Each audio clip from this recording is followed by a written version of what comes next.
ce matin, Grenoble qui bascule chaque jour un peu plus dans la violence. Grenoble, comme Marseille, eh bien, doit faire face au trafic de drogue avec ce qui pourrait s'apparenter à un nouveau règlement de compte. Hier soir, un garçon de 15 ans seulement a été abattu en pleine rue. Mathias Tesson, bonjour. Bonjour. Journaliste police-justice BFM TV. Mathias, qu'est-ce qu'on sait de ce qui s'est passé hier ? Alors les faits se sont déroulés aux alentours de 22 h lorsque deux personnes qui se trouvaient sur une trottinette ont ouvert le feu à un endroit de Grenoble qui est considéré comme un point de vente de stupéfiants. Vous l'avez dit, le bilan est lourd puisque un adolescent de 15 ans a été touché par une balle dans la tête et il est décédé des suites de ses blessures. Il y a une deuxième victime dans cette affaire qui, elle, a été blessée. Là encore, un tout jeune homme, encore mineur, puisque lui a été blessé à la jambe par un tir. Il n'a que 17 ans. Il a été pris en charge et hospitalisé. Et aujourd'hui, hormis ces âges qui sont évidemment frappants, c'est aussi le profil judiciaire de ces deux victimes qui interpelle, puisque ce jeune de 15 ans qui a été tué hier, il avait déjà été condamné par un juge des enfants de Grenoble en juin dernier, notamment pour détention de stupéfiants. Il faisait l'objet d'une mesure éducative judiciaire à cet effet. Il avait été condamné à une mesure éducative judiciaire, puisque c'est la règle, lorsqu'il y a des mineurs qui sont mis en cause, on ne peut pas les envoyer forcément en prison. Et ce jeune homme de 15 ans avait de nouveau été jugé pour des faits similaires le 6 septembre dernier. Il avait été présenté à un juge pour des faits similaires le 6 septembre dernier et devait être jugé le 16 novembre prochain. Il avait été placé sous contrôle judiciaire avec une obligation de placement. Il était placé, sauf qu'il était considéré comme en fugue de l'établissement où il était placé depuis hier, en fin de journée. Et en ce qui concerne cette deuxième victime de 17 ans, eh bien lui aussi est connu pour des faits similaires.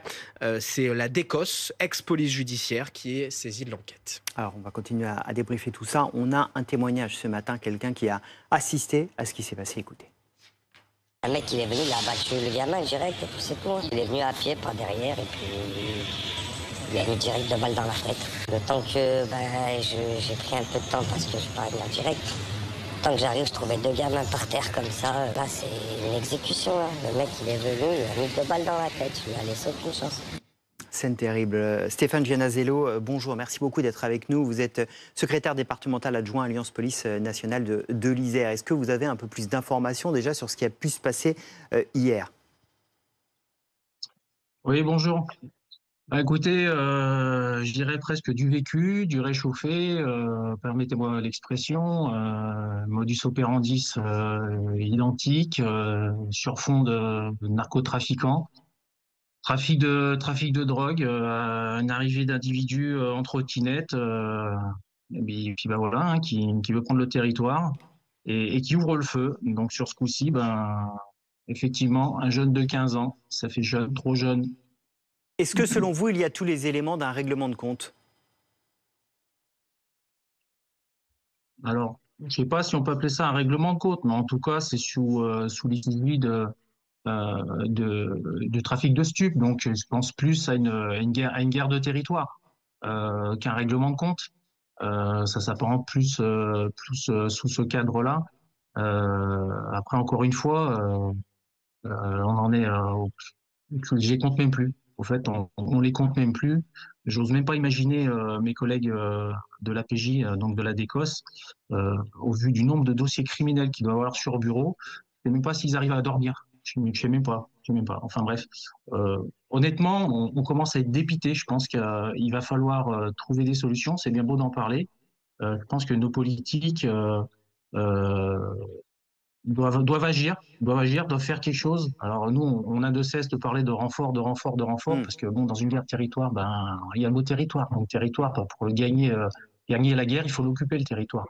Donc oui, il y a un vrai sujet, Grenoble, vous restez avec nous parce que vous faites référence effectivement à une forme de lassitude, d'impuissance face aux événements qui se répètent. Et effectivement, à Grenoble, il se passe bien quelque chose. C'est peut-être même en train de devenir la même chose, la même situation qu'à Marseille. On va voir ça avec nos éclaireurs.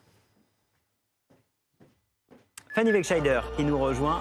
Bonjour Fanny, effectivement on est loin d'être au premier cas, c'est une succession de cas à Grenoble. Oui, en effet, juste avant ce jeune adolescent, il y a eu dimanche soir déjà une victime par balle, un homme de 47 ans qui a été tué à Sainte-Égrève, on est au nord de Grenoble. Vous le disiez, beaucoup de morts, beaucoup trop déjà depuis le début de cette année. On se rappelle évidemment d'un autre quarantenaire qui a fait beaucoup parler dans la presse, c'est Lilian Dejean, cet agent municipal chargé de la propreté à la ville de Grenoble qui a été tué le 8 septembre dernier. Tout ce qu'il a voulu faire, c'était empêcher l'auteur d'un accident de voiture sur la route de s'enfuir, de prendre la fuite. Il a été tué par balle. L'auteur, lui, a pris la fuite. Et voilà, cet homme qui a perdu la vie. Un mois plus tard, à peine, un autre acte également, vous allez le voir, qui se produit. Alors on va avoir l'infographie. Ça se passe donc le 10 octobre. C'est un fourgon blindé, des images assez choquantes qui montrent donc ce fourgon avec 3 convoyeurs de fond attaqués par des hommes qui étaient à bord de 2 voitures et d'une camionnette qui les ont coursés en plein centre-ville de Grenoble, en plein jour. Vous le voyez sur ces images de vidéosurveillance, les hommes qui ont pris la fuite mais qui, par miracle, n'ont pas fait de mort alors qu'ils ont vraiment rafalé ce camion et les alentours de ce centre-ville avec leur kalachnikov, seulement des blessés légers. Ce sont déjà plus d'une vingtaine d'actes de grande violence par arme à feu, par arme de guerre même, qui ont eu lieu à Grenoble et dans sa région depuis le début de l'année, avec déjà plusieurs morts, beaucoup trop déjà. À Fontaine, dans la commune de Fontaine par exemple, un homme est mort, un acheteur de drogue est mort, c'était mi-septembre dernier. Il y a également dans le quartier de Tesser à Grenoble qu'une autre personne a perdu la vie début septembre, tuée par un homme qui circulait à trottinette, là encore. Et beaucoup d'autres, vous voyez, quartiers de Grenoble notamment, à Auch, on l'a vu, également à Saint-Bruno, ou encore plus au sud de Grenoble, à Échirolles, dans cette banlieue sud, où le Carrare est un quartier très concerné par le trafic de drogue. Là-bas, début septembre, fin août, il y a eu beaucoup de faits, si bien que fin septembre, la maire a carrément dû évacuer l'immeuble Le Carrare pour faire des travaux de sécurisation de cette zone.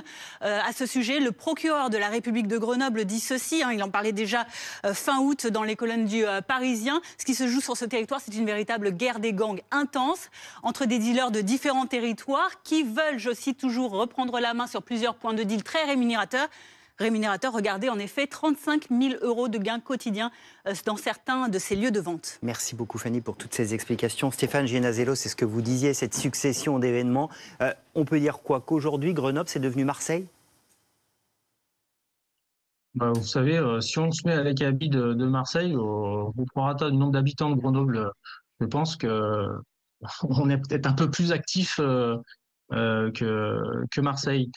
Moi, ce que je vois, c'est que ça continue et ça ne s'arrête pas. Donc, je pense qu'il y a quand même quelque chose à faire et sur ce fond de drogue.